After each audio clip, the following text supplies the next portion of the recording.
लोकसभा चुनाव में यूपी की कई सीटों पर करारी हार के बाद भारतीय जनता पार्टी लगातार टेंशन में नजर आ रही है। भारतीय जनता पार्टी के लिए यह हार बर्दाश्त करना मुश्किल हो रहा है और इसी कड़ी में पार्टी की नजर उत्तर प्रदेश के होने वाले 10 सीटों पर उपचुनाव पर है और इसके साथ ही 2027 में विधानसभा चुनाव पर भी, क्योंकि भारतीय जनता पार्टी की स्थिति यूपी में लगातार खराब होती हुई नजर आ रही है, जिसके बाद से यूपी में लगातार केंद्रीय मंत्रियों से लेकर मुख्यमंत्री योगी आदित्यनाथ की बैठकों का दौर शुरू हो चुका है। इसी कड़ी में लोकसभा चुनाव के बाद लखनऊ में बीजेपी की पहली प्रदेश कार्य समिति की बैठक का आयोजन हुआ।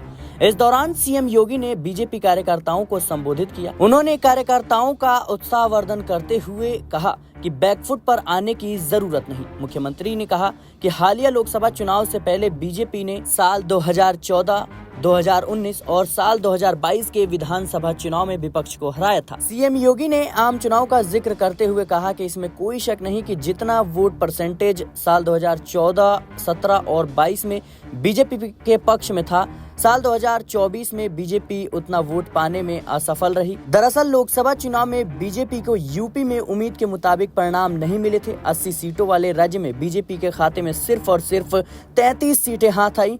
अति आत्मविश्वास से कई बार चोट लगती है, ये बात सीएम योगी ने कही। कार्यकारिणी की बैठक में सीएम योगी ने कहा कि जहां हम अति आत्मविश्वास में रहते हैं, लगता है कि जीत ही रहे हैं, वहां कई बार चोट पहुंच जाती है, जिसकी वजह से विपक्ष उछल कूद कर रहा है। उन्होंने कहा कि हमने 500 वर्षों का इंतजार खत्म किया। अयोध्या में राम मंदिर के निर्माण के साथ डबल इंजन की सरकार ने सपना साकार किया है। बीजेपी के कार्यकर्ताओं को किसी भी स्थिति में बैकफुट पर आने की जरूरत नहीं है। यूपी में 10 सीटों पर होने वाले उपचुनाव को लेकर भी सीएम योगी ने कार्यकर्ताओं में जोश भरते हुए कहा कि बीजेपी सभी 10 सीटों पर उपचुनाव जीतेगी, लेकिन इसके लिए हर कार्यकर्ताओं को आज से ही जुटना पड़ेगा। इसे एक अभियान मानकर ही जुटे और हम लोग इसी का आह्वान करने के लिए आए हैं। सीएम योगी ने कहा कि हमें जीत का सिलसिला बरकरार रखना है, इसे आगे बढ़ाना होगा। उपचुनाव के बाद सीएम योगी ने यूपी में होने वाले साल 2027 में विधानसभा चुनाव का भी जिक्र किया। उन्होंने कहा कि हमें जीत का सिलसिला साल 2027 में भी जारी रखना होगा।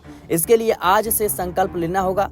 जिले में बीजेपी का महापौर भी है, जिला पंचायत अध्यक्ष भी है, ब्लॉक प्रमुख भी है, चेयरमैन और पार्षद भी है, और अगर यहाँ कोई खरोंच भी आती है तो इसका सीधा असर वहाँ यानी विधानसभा चुनाव में पड़ेगा। इसलिए ब्लॉक प्रमुख हो या चेयरमैन, महापौर हो या जिला पंचायत अध्यक्ष, विधायक हो या विधान परिषद के सदस्य, लोकसभा के सांसद हो या राज्यसभा के सांसद, सभी को संगठन के साथ बेहतरीन तालमेल बनाकर काम करना होगा। संगठन जिसे तय करे उसके साथ खड़ा होकर कमल के फूल को विजयी बनाने के लिए संकल्प लेना होगा। फिलहाल योगी आदित्यनाथ आने वाले उपचुनाव को लेकर के तैयारियां कर रही हैं और भारतीय जनता पार्टी के कार्यकर्ताओं में जोश भरने को लेकर यह कदम उठाया गया है। देखना होगा उपचुनाव में भारतीय जनता पार्टी कैसा प्रदर्शन कर पाती है। फिलहाल के लिए इस रिपोर्ट में इतना ही। देश और दुनिया की तमाम खबरों के लिए बने रहे नेक्स्ट 9 पॉलिटिकल बाइट के साथ।